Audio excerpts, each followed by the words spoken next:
One of the best questions I've gotten in a long time came in yesterday. Joe, you took a lot of great actions in your 20s, 30s, and 40s to enable your early retirement. But what actions did you take in your 50s that pushed you over the goal line? I love this question. Outstanding. True statement. I did make some good choices. A couple of them were at 22 years old, I put 9% in my 401k and got a 6% match. That was on day one. 100% equities, all in my 401k. Number two, as I got bonuses, promotions, increases, I increased my percent savings in my 401k. For example, if I got a $300 a month raise, I'd put 1% more into my 401k and just always did that. When a particular promotion opened up, it was to a superintendent level. They opened up something called deferred compensation, where this was in addition to a 401k. I didn't have to take all my salary, and I could do that pre-tax. So I got like a 6 or 7% raise, I can't remember, with that promotion, and I just put all of that into deferred compensation. And that's paying out over the first 10 years of my retirement. Number four, I never touched any of these savings. I did not consider them part of my budget. I just put them over here, never looked at them. I would go years, honestly. I would go years without looking at my 401k balance. I had 4 kids, a lot of life was happening. I just was putting money away, and honestly, very often more than a year passed without me looking at things. So this is not something I worked on all the time. Number 5, I never got attracted to things. For example, and this is a very big one, cars. I call it the car game. I won the car game. I didn't have to have a brand new car, brand new sports car. I drove, especially me, the second car in the family was just reliable transportation back and forth to work. My very first car was my wife's after we got married. It was a 4-cylinder, stick shift, Toyota Starlet, rear wheel drive, no air conditioning, hand crank windows. Okay, and I drove that for probably 4 years until it got really hot one day and I said, I need air conditioning. And this is in the early 90s. Most cars had air conditioning. I don't remember the age of that car, but a car was transportation for me. That's an example of things. And number 6, I think this was a big one too. My wife and I built 4 houses along our journey. The first house we bought was a disaster, not for us, but it was nobody else wanted to buy the house because of how disgusting the inside was. And we fixed it up, probably put $10,000-$12,000 into the house and made $20,000 on top of what we had into it. But also we built 4 houses where we did all the painting and all the exterior landscaping on the houses, putting in some sweat equity. Did that 4 times and that just built up. Okay, so those are the 6 things I did to get things started in my 20s, 30s, really 20s and 30s, continued into the 40s. My name is Joe. I retired almost 6 years ago. I'm currently 60, retired at 54. I'm sharing my journey, not as a prescription for you, but just as an example. Maybe you can learn a couple things that I did that will help you. Maybe it'll just give you a little more confidence. Maybe I'll introduce you to a tool you didn't know was available. And I'll talk about a regret not a regret, that's a strong word, something I do differently after my 50s. So here you go. Well, actually, I don't say this enough. Like and subscribe. I say this in about 1 out of 20 videos. Take time right now to like and subscribe. Leave a comment. If you don't have a comment to leave, just tell me where in the world you're located. I'd love to hear in the city, the country that you're from. Last thing I'll mention, the gold to these videos is really in your comments. Listen to the content, read the comments. I guarantee you'll be smarter for reading the comments. Okay, so here's my 7 actions I took after age 50. I tried to put these semi in order, okay? So right at 50 years old, I met with a certified financial planner. I was not thinking about retirement at the time. I was introduced to a CFP that actually was a trainee. They were a brand new young person, but they were working under someone else with a lot of experience, so this cost me nothing. They told me I have too much pre-tax dollars. So I was, the money I was throwing into my deferred comp and 401k was growing that, hey, Joe, if you want to retire early, you need something to bridge to 59 and a half. Great insight. This led to my understanding of asset location for taxes. So having money that's post-tax, pre-tax, Roth, in a brokerage account, different locations of the money help with taxes. At this time, I began to build up my brokerage account. By the way, many of you may be thinking, well, Joe, what about Roth? Well, Roth was just being introduced to my company around this time, and my salary made it not a good option for me. The tax brackets I was already going to be in retirement, my tax brackets are lower, okay? So, and I knew that from this meeting with this financial planner. So, second thing, at 53, I met with 7 certified financial planners. 7. Okay, that was not my intent. I intended to meet with 3. My thinking was I'm going to ask the experts, what do they know that I do not? One of the things I learned is really these guys were no smarter than me. Not trying to put myself up there, but they just had an area of expertise that was different than mine. I could learn this. I decided to do it yourself. Okay, I was forego a 1% assets under management fee when I retired. I'm just going to do this myself. I like the topic. I know it's a part-time job. I'm willing to do the work and study. Okay, so meeting with the 7 financial planners convinced me that, hey, I can do this.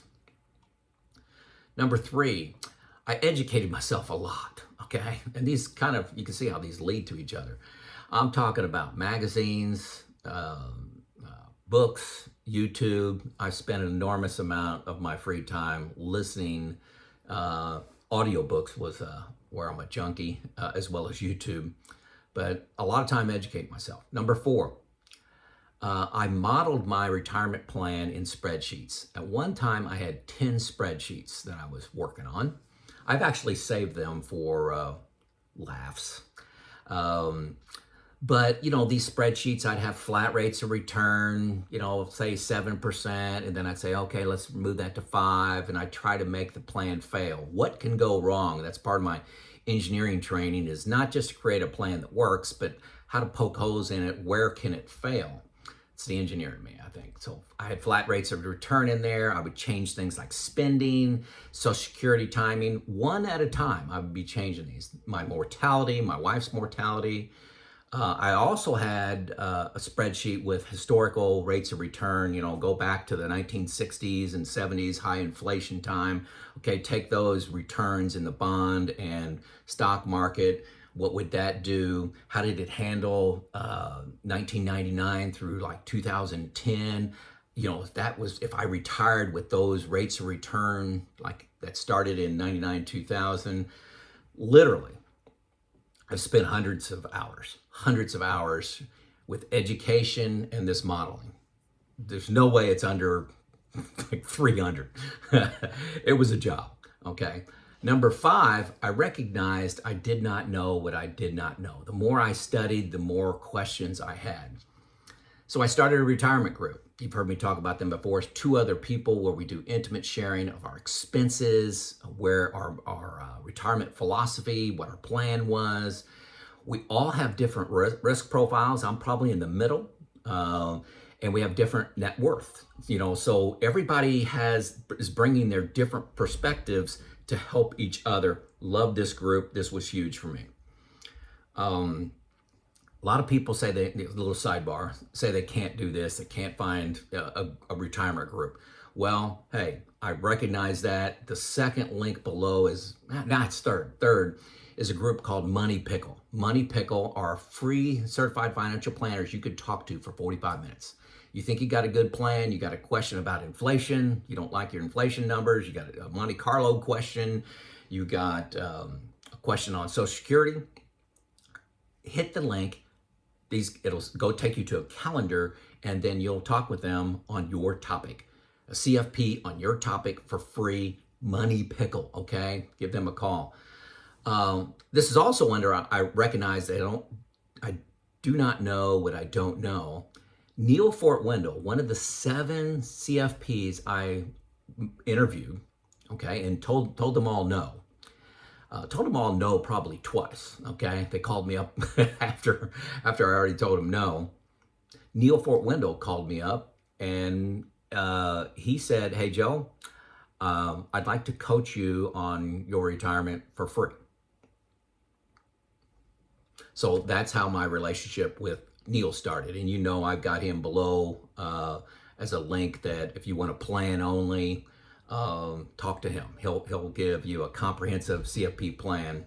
You know, it's not free. It's not free, but give Neil a call if you're looking for just a comprehensive plan, or if you're looking for an assets under management guy. Neil will talk to you. But Neil came out and found me, and we've had a relationship about 6.5 years now. So I trust him a lot. Number 6, the action I took at 50. I recognized that fear and paranoia were creeping into my retirement planning as the date approached. So as my retirement date approached, I started, you know, what can go wrong? What can go wrong? And it was just occupying my mind a lot. For me, data trumps fear. So I kept my modeling going, probably went from 5 spreadsheets to 10. I kept studying, I kept meeting with my retirement group. We met every couple of weeks at the very beginning. We meet about once a quarter now because we've been meeting for so long. We're on 7, 8 years. So fear and paranoia, hey, it creeped into my life on my retirement plan. It's probably creeping into yours, okay? I don't think I'm special. And the 7th thing, I found the advice, this was gold, to retire to something, not from something. Retire to an exciting adventure, not from a bad job or something that's consuming all your time. It gave me the courage and excitement to jump into the unknown. When you finally make the decision to retire, it is unknown. I was great. I did a pretty good job of saving, pretty good job in my career. Scratch the great. I was going to say something different.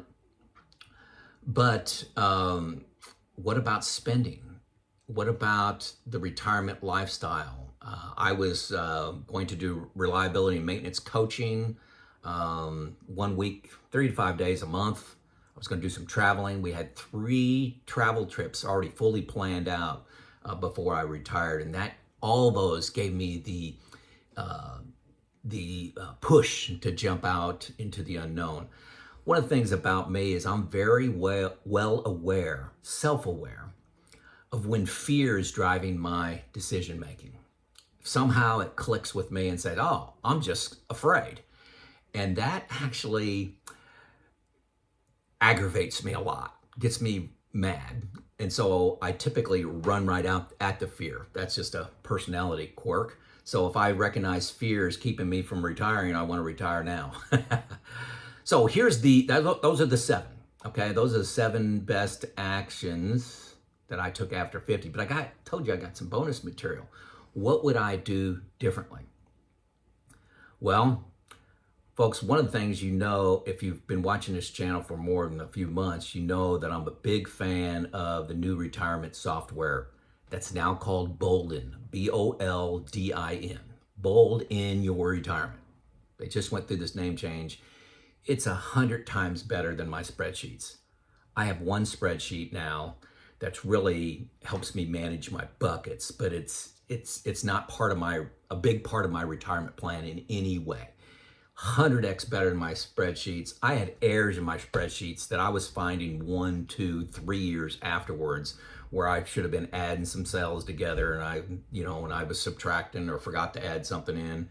It does a better job of modeling, better job of taxes. It has AI doing recommendations to improve your plan. So much better. And it actually takes all the variables, Social Security timing, Roth conversions, mortality, Social Security, takes all those things and has them working together, where in my spreadsheets, it was really more of a one-off. Okay, I was looking at one at a time. I was looking at Social Security, if that makes sense. And BOLDIN does a great job of making them all work together and gives me confidence because it's an external source. It's not something I created, and when you create something, you're a little biased towards it.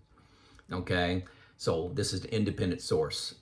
I probably would have retired 18 months earlier if I would have been using BOLDIN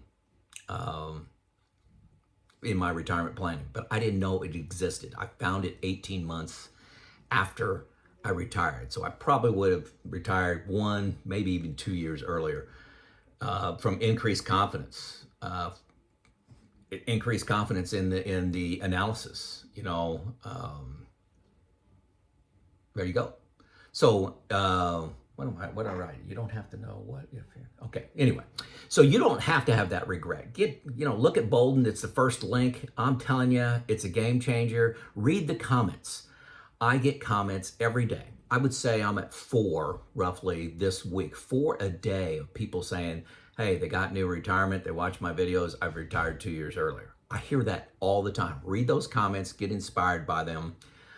What actions did you take after 50 that were critical to your retirement? Or you think were, if you're out over 50, this is just the over 50 crowd. What actions did you take that you think were meaningful, could be meaningful, very important to your retirement? Share them in the comments so everybody can learn. It's Joe out.